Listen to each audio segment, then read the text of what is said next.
সুস্বাদু পোলাও যদি রান্না করতে চান তাহলে গোবিন্দভোগ চাল, ঘি সমস্ত উপকরণ একদম সঠিক মাত্রায় দিতে হবে, তবেই সেটা সুস্বাদু হবে। সে যে কোনো রান্নায় যদি নুন কম আর নুন বেশি হয়ে যায় তাহলে কিন্তু রান্না, বা যে কোনো উপকরণই যদি বেশি বা কম দিয়ে দেন তাহলে কিন্তু রান্নার স্বাদ সেটা আসবে না এবং ঘ্যাঁট হয়ে যাবে।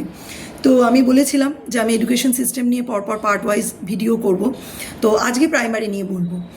কিন্তু সবটাই যেহেতু একসঙ্গে জড়িত তাই প্রথমেই একটা কথা বলে নিই। তবে তার আগে বলে নিই যে জানি না আমি এই ভিডিও কজন দেখবেন, আদৌ হয়তো কয়েক সেকেন্ড দেখি স্কিপ করে দেবেন, তবু অনুরোধ করব একটু না হয় সময় ব্যয় করলেন।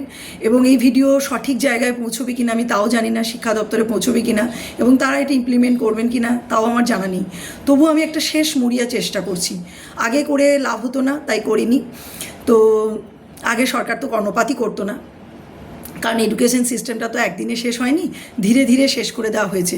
ভুলভাল ইতিহাস পড়ানো হয়েছে, আমাদের ভুলভাল সব শেখানো হয়েছে। আর আমাদের এডুকেশন সিস্টেমটা পুরো ইনফরমেশনকে ঠুসে ঠুসে বাচ্চাদের মাথায় গুঁজে দেওয়া হয়। যতটা না শেখা হয় পুরো টাকা করার সে মেশিন হিসেবে তৈরি হচ্ছে। না গার্জিয়ান বুঝতে চায়, না স্কুলে সেই ব্যবস্থা আছে। তো আমি ধাপে ধাপে বলি। প্রথমত যেটা আমার মনে হয়েছে, আমাদের যেহেতু ভারতবর্ষে, তো আমাদের প্রথমে একটাই বোর্ড হওয়া উচিত, সেটা হচ্ছে ইন্ডিয়ান বোর্ড। এবং তারপর যেহেতু আমি আমার রাজ্যটা নিয়ে বলি, আমাদের রাজ্য ওয়েস্ট বেঙ্গল বোর্ডে যেহেতু আমাদের মাতৃভাষা বাংলা এবং বেশিরভাগ মানুষ বাংলাটা জানতে হবে কাজ করতে গেলে বা চলতে গেলে, তাই আমার মতে প্রথমেই ফার্স্ট ল্যাঙ্গুয়েজ বাংলা হওয়া উচিত, সেকেন্ড ল্যাঙ্গুয়েজ ইংরেজি, কারণ ইংরেজি শিখতেই হবে। আন্তর্জাতিক ক্ষেত্রে বলুন, বিভিন্ন আইটি সেক্টর, বিভিন্ন ক্ষেত্রে কর্মক্ষেত্রে ইংরেজির বিকল্প হয় না, শিখতেই হবে। আর থার্ড ল্যাঙ্গুয়েজ হিন্দি, বা অন্য কিছু যদি ভেবে থাকেন সংস্কৃত, আরবি, সেটা পরে, অনেক ভিডিও বড় হয়ে যাবে, তাই আমি শুধু ছুঁয়ে যাচ্ছি পয়েন্টগুলো। এবার একটা দেখবেন চারপাশে প্রচুর ব্যাঙের ছাতার মতো প্রাইমারি স্কুল গজে উঠেছে, হাই স্কুলও তাই। এবং বহু প্রাইমারি স্কুল বন্ধ করে দেওয়া হয়েছে। বহু কারণ আছে, শিক্ষক শিক্ষিকার অভাব, ছাত্রছাত্রীর অভাব, কারণ সেই পরিকাঠামো নেই। স্বাভাবিকভাবেই মা গার্জিয়ানরা যেখানে ভালো পাবে, বাচ্চা শিখবে ভালো, সেখানেই পাঠাচ্ছে। তাহলে ওই সিস্টেমটা কেন, যে কোনো সিবিএসসি বা আইসিএসসি বোর্ডে যে পরিকাঠামো আছে সেটা কেন সরকারি স্কুলে হবে না? আমি কেন একসঙ্গে সমস্ত বোর্ড বললাম, আসছি সেই বিষয়। যদি সবগুলোকে এক বোর্ড করা হয় তাহলে কি সুবিধা হবে? এই যে ইঁদুর দৌড়ে আজ শুধু নাম্বার দিয়ে দিচ্ছে, এই ব্যাপারটা থাকবে না। এবং গার্জিয়ান বাধ্য হবে তার কাছে স্কুলে ভর্তি হতে।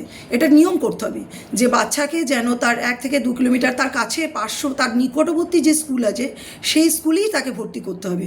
যেটা বিদেশেও আছে দেখবেন কিছু ভালো স্কুল, তাতে যেখান থেকে যে সিস্টেমটা ভালো পাওয়া যায়, সেটা ইউএস হোক, জাপান হোক, যেখান থেকে হোক, যে মডেলটুকু, এবং আমাদের এই সিস্টেম, আমাদের এত হাই পপুলেশন দেশে যতটা অ্যাপ্লাই করা যায় ততটাই যতটা সম্ভব অ্যাপ্লাই করা ততটা করতে হবে। যদি ধরুন একটা গ্রামে 4টে প্রাইমারি স্কুল আছে, কি বেসরকারি স্কুল আছে, তো সেই বিল্ডিংগুলো কি নষ্ট করে দেওয়া হবে? না। বা সেই টিচারগুলো কোথায় যাবেন? সে সরকারি হোক এবং বেসরকারি হোক, তাদেরকে নিয়ে ভাবনা চিন্তা করে একদম সুন্দরভাবে সেই বিল্ডিংগুলোকে যতটা রেনোভেট করা যায় করে একদম উপযুক্ত পরিকাঠামো বাচ্চাদের দিতে হবে। কীরকম? একদম ছোট থেকে, নার্সারি থেকে শুরু করে দেখবেন অনেক জায়গায় দিয়ে দেয় অ আ এবিসিডি, আজে বাজে, একদম ডাইরেক্ট বাচ্চা শিখবে, লিখবে না। এটা হয় না। আমি দেখেছি এরকম কিছু কিছু স্কুলে আছে, এ থেকে ডি পর্যন্ত লিখে নিয়ে আসো। সে জানলই না বাচ্চাটা, একটা ছোটো 3-4 বছরের বাচ্চা, যে কীভাবে করতে হয়। তাকে প্রথমে সায়েন্টিফিক বই দিয়ে, তাকে বইয়ের মধ্যেই সে দাগ কাটবে, দাগ টানবে, সমস্ত কিছুভাবে সে লেটারগুলো সম্পর্কে পরিচিত হবে। এবং স্মার্ট ক্লাসরুম থাকবে, প্রত্যেকটা বাচ্চার নিজস্ব ডেস্ক থাকবে। সেই ডেস্কে বসে তার যে যাবতীয় যা উপকরণ, সেই বাচ্চাটার নাম সেই ডেস্কেই থাকবে, যাতে করে সে পরের দিন গিয়ে তার সমস্ত জিনিস সেখানে পায়। কেন নির্দিষ্ট ডেস্ক বলছি? বাচ্চাকে ওই ক্লাস টিচারই শেখাবেন যে তার জিনিসগুলো যত্ন, এগুলো হয়ে যাবে অটোমেটিক্যালি, আমি ডিটেলসে যাচ্ছি না। সেই ডেস্কে সে তার সমস্ত আঁকার সরঞ্জাম, তার ওয়ার্কিং এলিমেন্টসগুলো, যে কাজগুলো করবে, যে খাতার মধ্যে যে কাজগুলো করবে, সেগুলো থেকে যাবে। তাহলে বাচ্চার যে ভারী ব্যাগ, যেগুলো দেখে আমার ভীষণ কষ্ট হয়, যে বাচ্চার কাঁধে ভারী ব্যাগ দেখে, যে একটা ছোট বাচ্চার কাঁধে তার চেয়েও মানে এত ওজন বইতে হয় যে কিছু আমি করতে পারি না চেয়েও। তো কিছু জিনিস সেখানেই থেকে যাবে, তার ফলে সে বাচ্চা গিয়ে সেখানে আবার পরের দিন কাজগুলো করতে পারবে। আর কিছু সে বাড়িতে নিয়ে এসে হোমওয়ার্কের যেগুলো থাকবে বাড়িতে প্র্যাকটিস করার জন্য, সেগুলো সে বাড়িতে নিয়ে আসবে। ক্লাসরুমের সংখ্যা খুব অল্প থাকবে, বাচ্চাদের সংখ্যা, টিচার থাকবে পর্যাপ্ত, এবং টিচারদেরও ব্রেক দিতে হবে। একটানা কাজ হয় না, যান্ত্রিক কাজ নয়। তিনি তার অপিরিয়ডে ভাববেন কি কোনভাবে কী কাজ করা যায়। এগুলো আরও ডিটেলসে বলা যায়, অলরেডি অনেক বড় হয়ে যাচ্ছে ভিডিওটা, তো আমি শুধু ছুঁয়ে দিচ্ছি, আবারও বলছি পয়েন্টগুলো। তারপরে সেই সমস্ত স্কুলগুলোকে একদম ঢেলে, যেটা বেসরকারি স্কুলগুলোতে যে পরিকাঠামো আছে সেই পরিকাঠামো দিতে হবে, সেই ডিসিপ্লিন দিতে হবে। দেখবেন বেসরকারি স্কুলে ওই ছেলেমেয়েরা গেল, বেরিয়ে চলে এলো, ইউনিফর্ম ছাড়া স্কুলে দেখতে পাবেন না, কিন্তু খুব সহজে দেখবেন সরকারি স্কুলে আজে বাজে লেগিংস, আজে বাজে প্যান্ট, যা খুশি পরে চলে যাচ্ছে, কারণ সেই ব্যবস্থাটা নেই। কোনো স্কুলে আছে, কোনো স্কুলে নেই। কোথাও কর্তৃপক্ষ সদিচ্ছা নেই, আর কোথাও টিচাররা চেয়েও করে উঠতে পারছে না। আর ফাঁকিবাজ তো রয়েছেই, বহু দেখবেন 6 জন টিচারের মধ্যে হয়তো 3 জন কি 2 জন চাইছে না, এই যে যেমন চলছে পরের ছেলে পরমানন্দ যা হোক। আর যারা সত্যিকারে দরদ দিয়ে খেটে পড়াচ্ছে, তারা এই সিস্টেমের জন্য কিছু করে উঠতে পারছে না। কারণ একটা ছেলে আজ স্কুলে আসছে, 7 দিন পর আবার আসছে না, সে ভুলে যাচ্ছে, সে চর্চা করছে না। কারণ আমার নিজের অভিজ্ঞতা দিয়ে বলছি, আমার ক্লাসে রীতিমতো করে দিচ্ছে, পড়া বোঝানোর পর সে ক্লাসে করে দিচ্ছে, পরীক্ষার খাতায় কিচ্ছু সেগুলো লিখতে পারছে না, শূন্য পাচ্ছে। তাহলে এর কারণটা কি? সেই সিস্টেমটা নেই বলে কি সে জানে যে শূন্য পেয়েও সে একদম ছোটো থেকে মাধ্যমিক পর্যন্ত বেরিয়ে যাবে, এবং আমরা ঠুটো জগন্নাথের মতো গার্ড দেবো, আমাদের হাতে মোবাইল থাকবে না, আমাদের হাতে কিচ্ছু থাকবে না, আমরা টুকলি ধরবো, জাস্ট ডাস্টবিনে ফেলবো, আমরা কিচ্ছু করতে পারবো না। তাহলে কি আগেকার মতো মার দিতে হবে সিস্টেম? না, ওটা ব্যর্থতা এডুকেশন সিস্টেমে আমার মনে হয়। ওই যারা গর্ব করে বলে আমরা মার খেয়ে বড় হয়েছি, আমরা হ্যানা ত্যানা অনেক কিছু বলে, আমার মনে হয় এটা তাদের ব্যর্থতা, তাদের গার্জিয়ানদেরও ব্যর্থতা, স্কুলেরও ব্যর্থতা। কারণ প্রথমে তো হচ্ছে 75% অ্যাটেন্ডেন্স মাস্ট করতে হবে, এবং তার জন্য সরকারি সদিচ্ছার ভীষণভাবে প্রয়োজন আছে। কীরকম? গার্জিয়ান তো এমনিতে পাঠাবে না, কিছু না পেলে তাদের তো বোঝানো ভারী মুশকিল।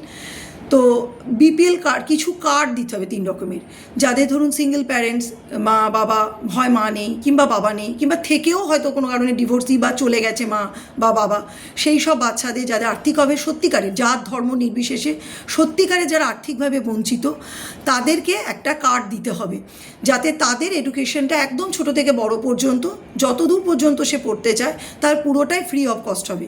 তার সিস্টেমটাও সে স্কুল থেকেই হবে, তাদের বই খাতা। এবার আসি সিলেবাসের ক্ষেত্রে। সিলেবাসটা এমন হবে, ওই বাচ্চা শুধু ওই 15ই আগস্ট স্বাধীনতা জানবে আর 25শে বৈশাখ রবীন্দ্রনাথের জন্মদিন জানবে, এতে হবে না।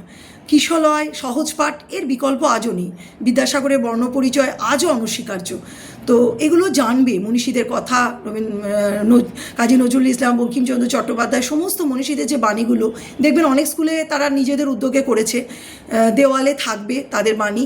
তারা ছোট থেকে ছোট ছোট গল্প, এবং বিদ্যাসাগর ওই যে সেই মাসির গল্পটা কান কামড়ে দিয়েছিল, যে মাসি তুমি ছোটোবেলা থেকে আমাকে কেন শাসন করনি, ঠিক আমি সেটাই বলতে চাই। খুব ছোট্ট বাচ্চা, একটা কাদার তাল, তাকে ছোট থেকে মূল্যবোধটা শেখাতে হবে। অন্যায় করা যে অপরাধ, তার স্কুল লেভেল থেকে এটা একমাত্র সম্ভব। তার জন্য প্রথমে কি করতে হবে, তাকে একদম সেই প্রাইমারি তার স্কুলে, সে তার বাড়ির কাছে স্কুল পাচ্ছে, আর যাদের আর্থিকভাবে খাওয়া দাওয়ার অসুবিধা আছে, তাদের খাওয়ার ব্যবস্থাও স্কুলে করতে হবে।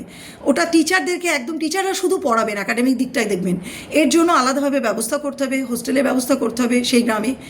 এইবার ধরুন এই ছেলেমেয়েগুলোর মধ্যে সাধারণ ঘরের সমস্ত ছেলেমেয়ে ওই স্কুলগুলোয় পড়লো, তার মধ্যে একটা স্কুলকে রাখতে হবে যেখানে বাচ্চাদের একটু যারা ডেভেলপ, যারা আরেকটু বেশি শেখার ক্ষমতা আছে বা শিখতে পারে, যাদের মেরিট আছে এবং যারা একটু বেশি নিতে পারে, তাদের জন্য একটা স্কুল থাকতে হবে, যেটা ওই 2-3 বছর এই স্কুলগুলো পড়াশোনা করার পরই ওই স্কুলে একটা অ্যাডমিশন টেস্ট নিয়ে এই বাচ্চাগুলোর মধ্যে থেকে বেছে নিতে হবে, যে যারা আরেকটু বেশি নিতে পারে, ধারণ ক্ষমতা যাদের বেশি, তাদেরকে এই স্কুলগুলোয় ভর্তি করতে হবে। তাহলে এখানে প্রথমে কি করতে হবে, তাদেরকে যে অঙ্ক, ইংরেজি, বাংলা, ইতিহাস, ভূগোল সমস্ত কিছু শেখানোর পাশাপাশি এই স্কুলগুলোতে নাচ, গান, আঁকা, ড্রয়িং সমস্ত কিছু শেখানো টিচার রাখতে হবে। কেন রাখতে হবে না, ওই ছোট বাচ্চারা, তাদের গার্জিয়ানদের অনেকের গ্রামের দিকে সুযোগ সুবিধা নেই, তারা দূরে গিয়ে তাদের শেখাতে পারে না, আর্থিক কারণে হয়, যাতায়াতের অসুবিধা হয়, অনেক রকম ব্যাপার আছে। প্লাস অনেক মা বাবার অনীহা, আমি নিজেই দেখেছি আমার স্কুলে তার বাচ্চাগুলোর প্রতিভা আছে কিন্তু তাদের শিখতে দেয় না। তো তাদের ক্ষেত্রে ছেলে মেয়েগুলো ওই স্কুলের মধ্যেই সমস্তটা শিখবে। তারা স্কুলে গিয়ে তাদের কিছুটা পড়ানো হয়ে যাওয়ার পর লাস্টের দিকে তাতে বোঝা যাবে এক্স্যাক্টলি বাচ্চাগুলোর মধ্যে বেছে নেওয়া হবে। কেউ দেখা যাবে সবগুলোই ভালো করছে, অনেক ঈশ্বর দেয় প্রতিভা, আর কিছু বাচ্চা মাল্টি ট্যালেন্টেড, তারা দেখা যায় নাচেও ভালো, গানেও ভালো, পড়াশোনাতেও ভালো, তারা সবটাই নেবে, শিখবে। সেই অনুযায়ী ক্লাসগুলোকে ডিস্ট্রিবিউশন করা যাবে, ইচ্ছা থাকলে সেগুলোকে করা যাবে। আর পরিকাঠামো, তারপর বাগান, সেই স্কুলের মধ্যে কিচেন গার্ডেন করতে হবে। বাচ্চা ছোট থেকে গাছ লাগাবে, শাক সবজি, তাহলে বাচ্চার একটা গাছের প্রতি দরদ ভালোবাসা থাকবে। আর এই যে টিচারটা না, টিচার নিয়োগের ক্ষেত্রেও খুব সাবধানতা অবলম্বন করতে হবে। এই টিচারগুলোর মধ্যে বাচ্চাদের পড়াতে গেলে না ভীষণ দরদ আর ভালোবাসা চাই। টিচিংটা না ইনবর্ন কোয়ালিটি, ওটা শুধু MA BA ডিগ্রি দিয়ে হয় না, ডিগ্রিটা তো একটা দরকার মিনিমাম, তবু আছে দেখবেন। আর এই দায়িত্বটা, এই কাজটা কারা ভালো পারবেন বলুন তো? দেখবেন অনেক সোশ্যাল মিডিয়ায় বহু স্কুল দেখতে পাবেন যারা এত প্রতিকূলতা সত্ত্বেও, প্রাইমারি হোক, হাই স্কুল হোক, কলেজ হোক, তারা কিন্তু তাদের স্কুলগুলোকে সেই জায়গায় লেভেলে তুলে নিয়ে গেছেন। তাদের কিছু না থাকা, অনেক কিছু না থাকা সত্ত্বেও তারা তাদের পরিকাঠামোকে ঢেলে সাজিয়েছেন, তারা তাদের মতো করে কিচেন গার্ডেন করেছেন, খুব সুন্দর করেছেন। তাদেরকে সেই ব্লক ওয়াইজ দায়িত্ব দিয়ে দিন, তাদেরকে মাথার উপরে রাখুন, তারা তাদের টিম সেট করুন কারা এই কাজগুলো করবে, যাতে করাপশন মুক্ত মিস্ত্রি সমস্ত কিছু টেন্ডার ডেকে পরিকাঠামোটাকে আগে ঢেলে সাজাক, তারপর সঠিক টিচার নিয়োগ করুন। আর যদি স্টুডেন্ট না আসে, তাদের সমস্ত রকম, তাদের বাবা মার সমস্ত রকম সরকারি সুবিধা থেকে বঞ্চিত করতে হবে, বাধ্য করতে হবে। এবং 2-এর বেশি সন্তান তো একদমই নয়, যা হয়ে গেছে সেগুলো তার ফেরানো পাওয়া যাবে না। কারণ সন্তান জন্ম দিয়েছেন আর তার দায়িত্ব নেবেন না, সন্তান আপনাকে করে খাওয়াবে, এখন তা নয়। এত সহজ নয় ব্যাপার, এত মানে ইজিলি ভাবলে তো চলবে না এইভাবে। তারা ভাবছেন এইভাবে যে সন্তান জন্ম দিয়ে দিয়েছি, ব্যাস হয়ে গেল, দায় মিটে গেল। সন্তান যদি আনেন পৃথিবীতে, সন্তানকে ভরণ পোষণের দায়িত্ব আপনার, তাকে কি সঠিক শিক্ষা দেওয়া, তাকে প্রপার খাবার দেওয়া সমস্ত দায়িত্ব আপনার। তবে আপনি সন্তান জন্ম দেওয়ার দাবি আপনার অধিকার আছে। আপনার যদি সে ক্ষমতা না থাকে, তাহলে আপনি সন্তানকে পৃথিবীতে আনতে পারেন না। কিন্তু এগুলো তো শুনবে না, সে চোরা না শুনে ধর্মের কাহিনী। সেরকমভাবেই সরকার খুব কঠোর পদক্ষেপ নিতে হবে। যতটা কঠোর হতে হয় ছেলে মেয়েদের ভালোর জন্য, ততটাই কঠোর হতে হবে। তাহলে কি আমি শাসন একদম করতে বারণ করছি? একদমই না। শাসন মানে আমি দৈহিক পানিশমেন্ট, ওই 2-4 ঘা, কারণ ব্যালেন্সটা রাখতে পারে না মা বাবা, ও একদম মারতে, আমি দেখেছি অনেকে এত নিষ্ঠুরভাবে প্রহার করে, লাঠি দিয়ে এমনভাবে মারে যে বাচ্চার মধ্যে নিষ্ঠুরতা ছোটো থেকে, সে যদি ছোটো থেকে মার খেয়ে খেয়ে আর গালিগালাজ খেয়ে খেয়ে বড়ো হয়, তাহলে সে ওটাই শিখবে, তার মধ্যে ওইটাই কর্পোরেট হয়ে যায়। সে জানবে যে এটাই খুব ন্যাচারাল, সে তার বন্ধুর প্রতিও সহমর্মিতা দেখাতে পারবে না। শাস্তি তো দিতেই হবে, পানিশমেন্ট তো টিচার নিশ্চয়ই তাকে শাস্তি দেবেন। শাস্তি দেওয়ার অনেক রকম ধরন আছে। আমিও এত বছর ধরে টিচিং প্রফেশনে আছি, আমি গায়ে হাত না তুলেও আমার ক্লাসে আজ পর্যন্ত ছেলেমেয়েরা দুষ্টুমি করতে পারে না, কারণ শাস্তি দেওয়ার অনেক ধরন আছে। তো সেই রকমভাবে চলতে হবে। খুব বড় জোর 2-4 ঘা দিতে পারেন এমন জায়গায় যাতে বাচ্চার ক্ষতি না হয়, সেরকমভাবেই। কিন্তু সেটা মনিটর, এবং তার জন্য সিসি ক্যামেরা মারাত্মকভাবে দরকার, উপযুক্ত মনিটরিং, উপযুক্ত ইন্সপেকশন চাই, সঠিকভাবে পর্যালোচনা করতে হবে। সব কিছু মানে সদিচ্ছা নিয়ে করতে হবে যে হ্যাঁ সব কিছু যা করতে চাই, কি করতে চাই, প্রথমে হচ্ছে পরিকল্পনা, সঠিক পরিকল্পনা করে পুরো পরিকাঠামো ঢেলে সাজিয়ে একটা বোর্ডের আন্ডারে কোনো কিছু থাকবে না, একদম ওয়েস্ট বেঙ্গল বোর্ড থাকবে না, মাদ্রাসা না, কিচ্ছু থাকবে না, যাতে বাবা মা গার্জেনরা ওই যে বাচ্চাদের শৈশব কেড়ে নিচ্ছে, বহু বাবা মা এখন বাচ্চাদের শৈশব কেড়ে নিচ্ছে। আমি নিজের বাচ্চার শৈশবটা তো বাঁচাতে পেরেছি, আমার 10 বছর পর্যন্ত আমার মেয়েকে আমি জোর দিইনি, কোনো কিছু চাপিয়ে দিইনি, খুব অল্প সময় সে পড়েছে। কিন্তু বাকি বাচ্চাদের আমি বুঝিয়েও দেখেছি, গার্জেনরা বুঝতে চায় না, চাইবেও না। তারা রাত 12টা-1টা পর্যন্ত বাচ্চাকে একদম সে গাঁতিয়ে পড়াচ্ছে, এবং স্কুলগুলো তাদের লাভের জন্য গুচ্ছে না, আজে বাজে পরীক্ষা নেওয়াচ্ছে, মানে এত চাপ দিচ্ছে বাচ্চার উপরে। একটা ছোটো বাচ্চাকে 4-5টা অলিম্পিয়াডের পরীক্ষা দেওয়া করাচ্ছে, গুচ্ছেন ঠেসে ঠুসে ইনফরমেশন ভরে দিচ্ছে, বাচ্চা বাধ্য হচ্ছে, কাঁদছে, বাচ্চাকে মারধর করে বাচ্চাকে জোর জবরদস্তি 12টা-1টা পর্যন্ত পড়াচ্ছে, তারপর ভোরে উঠিয়ে তাকে নাকে মুখে গুঁজে একটা স্কুল বাসে তাকে 1 ঘন্টা দূরে স্কুলে পাঠিয়ে দিচ্ছে। এগুলো বন্ধ করতে হবে ইমিডিয়েটলি। বাচ্চার শৈশব বাঁচাতে হবে। 10 বছর পর্যন্ত বাচ্চা খেলবে, স্কুলেই খেলাধুলার পরিকাঠামো রাখতে হবে। এখন টাইম পিরিয়ড কতটা করবেন, কি স্লট করলে বাচ্চা কিভাবে খেলবে স্কুলে, আমার চেয়ে অনেক, আমি আমার পরামর্শ চাইলে আমি নিশ্চয়ই দেবো এগুলো, যদি আমাকে সেটা মনে করেন। হ্যাঁ, আমি একজন সামান্য শিক্ষিকা, তো আমার কথাগুলো হয়তো শুনবেন না, বলবেন কাজটা দিদিমণি মনে হয় মাথা খারাপ হয়ে গেছে। তো আমি যা বলছি কাজটা হয়তো কঠিন, কিন্তু অসম্ভব নয়। তো আমি অনুরোধই করছি সরকারি বর্তমান সরকারকে, যে যদি আরও ভাবুন, আপনাদের অনেক বড় সচিব আছে, এইগুলো ব্লক স্তরে প্রত্যেকটা ব্লকে উপযুক্ত, সঠিক, সৎ, দরদি, এবং এগুলো শিক্ষক শিক্ষিকারাই ভালো পারবেন, কারণ তারা এটার সঙ্গে যুক্ত, তো তাই তারা জানেন ফল্টগুলো কোথায় এবং কীভাবে রিপেয়ার করলে ঠিকঠাক হবে। সে সরকারি স্কুলেও আছে এরকম শিক্ষিকা, বেসরকারি স্কুলেও প্রচুর দরদি শিক্ষিকা আছেন যারা চেয়েও কিছু করতে পারছেন না। তারা এই সিস্টেমের শিকার। তাদের বেসরকারি স্কুলে তো আরও অমানবিকভাবে টিচারদের তো সঠিক মাইনেই দেওয়া হয় না, তাদের তো কথাই শোনা হয় না। আর ধরুন আমি যদি আজকে চক ডাস্টার না নিয়ে ক্লাসে যাই, আমাকে কেউ ধরবে না, ইন্সপেকশন করবে, এটাও যেমন চলে না, আবার তেমনি ওই দাঁড়িয়ে দাঁড়িয়ে সারাক্ষণ লেকচার দেবেন, বসতে পাবেন না টিচার বেসরকারি স্কুলে, এটাও হয় না, দুটোই হয় না। আগেকার ওই ভালো ছিল, ওগুলো ফালতু কথা।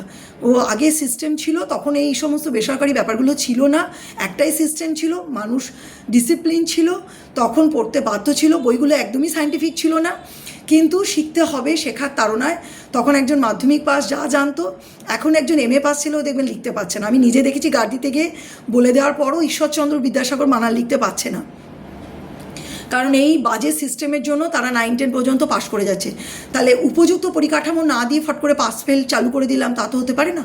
আগে 4 পর্যন্ত ঠিক করুন। নেক্সট ভিডিওতে আমি হাই স্কুলটা নিয়ে বলবো। আমি জানি না আদৌ কেউ ভিডিওটা দেখবেন কি না, এত বড় ভিডিও হয়ে গেল। তাও আমি যতটা পারলাম, অনেক কিছুই বলতে পারলাম না, ছুতে পারলাম না। আবারও বলছি, সঠিক সিস্টেম দিতে হবে, বাচ্চাদের খুব জয়ফুল লার্নিং দিতে হবে। তার সঙ্গে কিন্তু শুধু ওই জয়ফুল লার্নিং বলে বলে ওই আমাদের ওই সেমিনারগুলোতে খালি কানের গোড়ায় খালি জয়ফুল আজে বাজে টিচারদের ওসব ট্রেনিং না দিয়ে না, ওইসব টাকা নষ্ট না করে সঠিক পরিকাঠামোতে বিনিয়োগ করুন, সঠিক বাচ্চাদের দিন, সেই উপযুক্ত ব্যবস্থা টিচার দিন, সঠিক টিচার দিন, দরদি টিচার দিন, সঠিক ইন্সপেকশন দিন, CC ক্যামেরা দিন, যাতে টিচাররাও ভালো করে পড়াতে বাধ্য হন। বায়োমেট্রিক অবশ্যই দিতে হবে টিচারদেরও, এবং স্টুডেন্টদেরও বায়োমেট্রিক দিতে হবে, যাতে ওই স্টুডেন্ট না এসে নামটা লিখে না হয়। এবং বায়োমেট্রিকের মধ্যেও আরও কিছু নিয়ম করতে হবে, কিন্তু নিয়ম মানুষের জন্য, নিয়মের জন্য মানুষ নয়। অনেক কিছু থাকে, কারণ কেউ দূরে কোনো কারণে আসতে পারলো না, কোনো বাচ্চার কিছু অসুবিধা হলো, শরীর খারাপ হলো, তাই নিয়মের মধ্যেও ফ্লেক্সিবিলিটি রাখতে হবে, যাতে উপযুক্ত কারণ দর্শাতে পারে, কেন সে আসতে পারেনি, সে টিচার হোক স্টুডেন্ট হোক, কেন তার লেট হলো, সেটাও যেন কারণ দর্শানোরও একটা জায়গা থাকে বায়োমেট্রিক করার পরও। এবং বাচ্চা খেলবে, গাছেদের প্রতি ভালোবাসা, গাছ স্কুলের মধ্যে অনেক কিছু তৈরি করবে, তারা সেখান থেকে তার মায়া দয়া তৈরি হবে, তার মধ্যে দরদ, তার বন্ধুদের মধ্যে তার প্রতি সহমর্মিতা আসবে, সহানুভূতি আসবে, বাচ্চারা একে অপরকে ভালোবাসবে, বন্ধুত্ব এবং গ্রুপ তৈরি হবে, বাচ্চারা শিখবে হাতে কলমে যে শিক্ষাটা, মানে তারা বাচ্চারা স্কুলেই শিখবে, তার মেধাটা বাচ্চাদের মধ্যেই বোঝা যাবে 4 পর্যন্ত, যে সে কোন বিষয়ে দক্ষ এবং সে কি তৈরি করছে। অর্থাৎ শুধুমাত্র কিছু ইনফরমেশন তার মাথায় ঠুসে না দিয়ে তাকে কারিগরি শিক্ষায় আরও দক্ষ করে গড়ে তুলতে হবে। বেশ অনেক কিছু বলে ফেললাম, ভালো লাগলে মতামত দেবেন। আর আরও কিছু পরের ভিডিওতে আমি হাই স্কুলটা নিয়ে বলবো।